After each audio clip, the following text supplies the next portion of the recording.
Counter conditioning and desensitizing.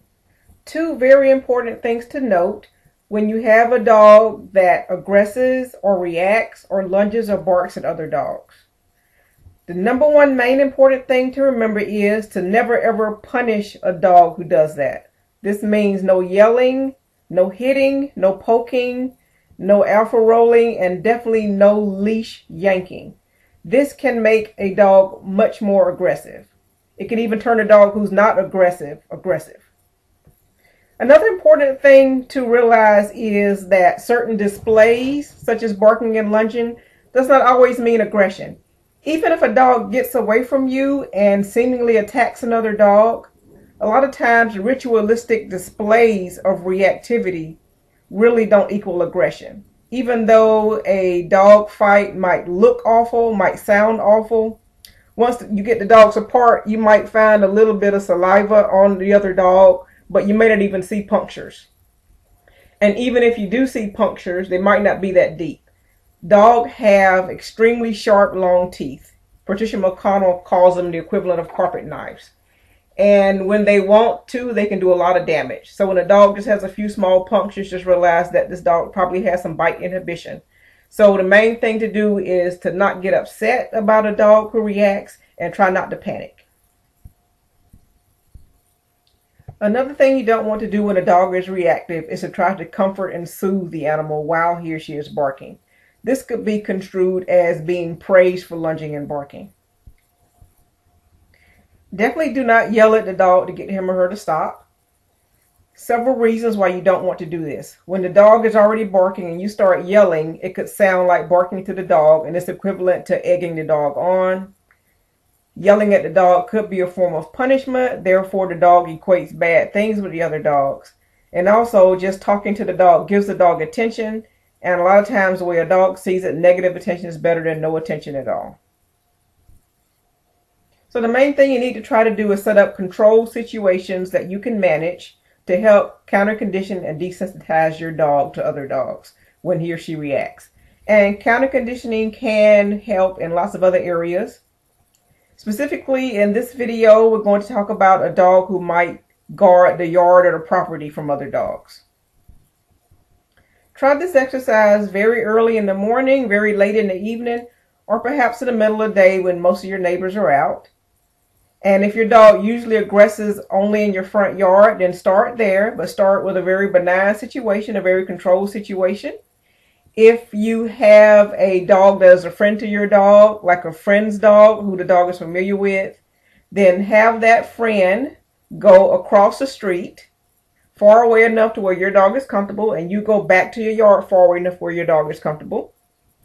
And have your friend start walking, and before the friend approaches with his dog, you have your dog in a sit or a down, and you give your dogs lots of treat and lots of praise as the dog goes by.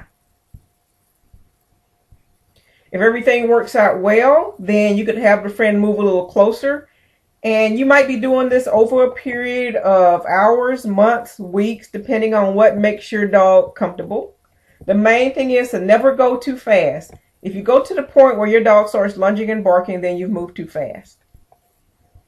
If everything works out with your friend's dog or a dog that your dog knows well, then you could try a behaviorist who has a calm dog. Someone who knows how to handle this type of situation. Have the behaviorist walk by at a distance that's comfortable for your dog. And then have the behaviorist or trainer come closer and closer. And make sure this is a trainer who has a dog who doesn't react to other dogs at all. And have the trainer keep walking closer and closer with his or her dog, making sure not to work too fast as to get your dog to aggress. And you may want to try this with a number of different trainers, or if you know of a trainer or behaviorist that has more than one calm dog who doesn't react. And once you've tried this in several very controlled settings and your dog has progressed well, then you could try it in settings that are a little less controlled. For instance, you can sit out in your front yard and just simply wait for someone to walk by with a dog. And before the dog is close enough for your dog to react, you can work on treating your dog, giving your dog commands to perform, and praising your dog before he or she starts aggressing.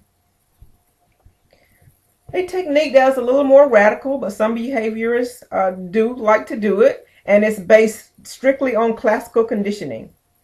When your dog sees another dog and reacts, according to these behaviorists, it's okay to go ahead and give your dog treats based on classical conditioning.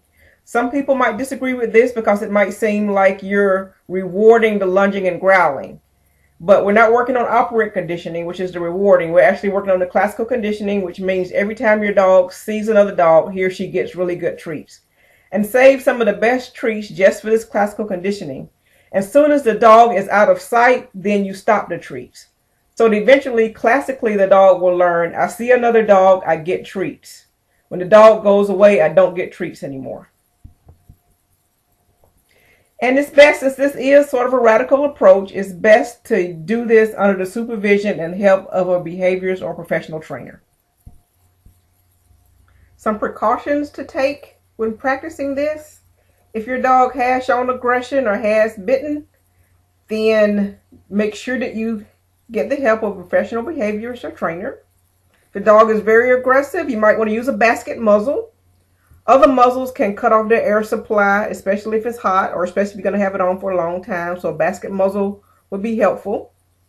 And remember that a dog can get off a muzzle, so a basket muzzle is safer, but it's not 100% safe. Because your dog can get away from you, do not use a buckle collar when practicing this. You need a martingale collar, something that the dog can't slip out of. And get help from behaviorists on how to properly fit a martingale. A harness is probably more secure than a buckle collar, but some dogs can get out of a harness as well. If your dog is extra strong, you might want to tie or tether the dog to something stationary. For more information, check out Kiko Pup's YouTube channel. One of the videos is titled Kitchen Nightmares. Some great books on this issue: Click to Calm, Healing the Aggressive Dog by Emma Parsons. Fight by Jean Donaldson. Barking, The Sound of a Language by Tuart Rugas. Scaredy Dog by Allie Brown. The Cautious Canine by Patricia McConnell. And Feisty Fido by McConnell and London.